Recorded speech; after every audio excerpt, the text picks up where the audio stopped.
An unnamed PSNI constable is to face a misconduct hearing after a judge ruled that his application to the PSNI was in fact flawed.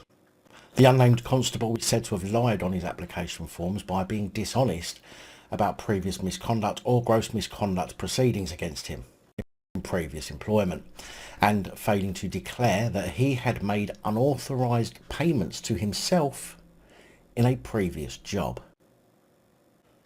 Not entirely sure what that means, but it sounds to me like fraud. However, the unnamed constable has argued that there is no jurisdiction to deal with the charge of making a false declaration. Now, personally, I question that statement right off the bat. If you lie in any job application, then you are at risk of being dismissed for providing false information.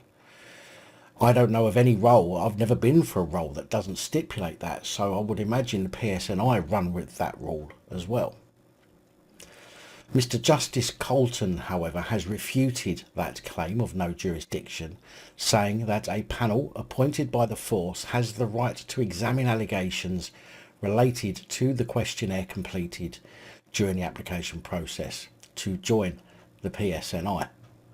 He said, "It is arguable that a police officer cannot stay silent when he knows well that he has gained entry to the profession based on a proffered falsehood, since to do so was to maintain an active and continuing falsehood. The PSNI has jurisdiction to adjudicate on whether in fact there has been such a falsehood and whether it amounts to misconduct."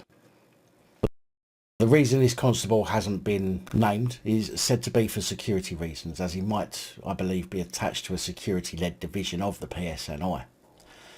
The allegations about the falsehoods on his application process come after it emerged he had failed to disclose details about 2 earlier part-time sales roles when completing a security and counter-terrorist check questionnaire in 2016.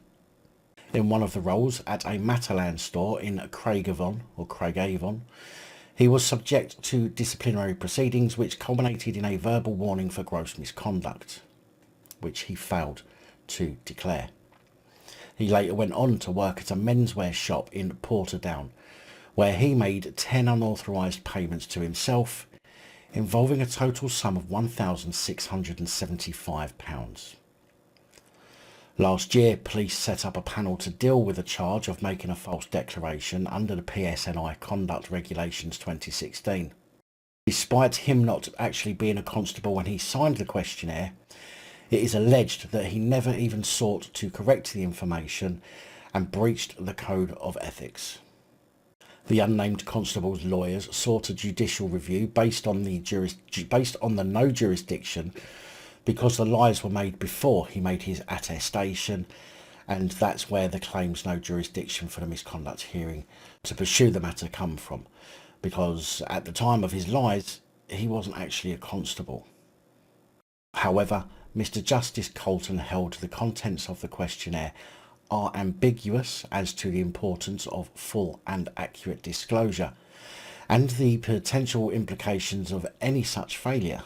The declaration is self-evidently an integral and fundamental element of the process by which the applicant was ultimately appointed to the public office of a police officer.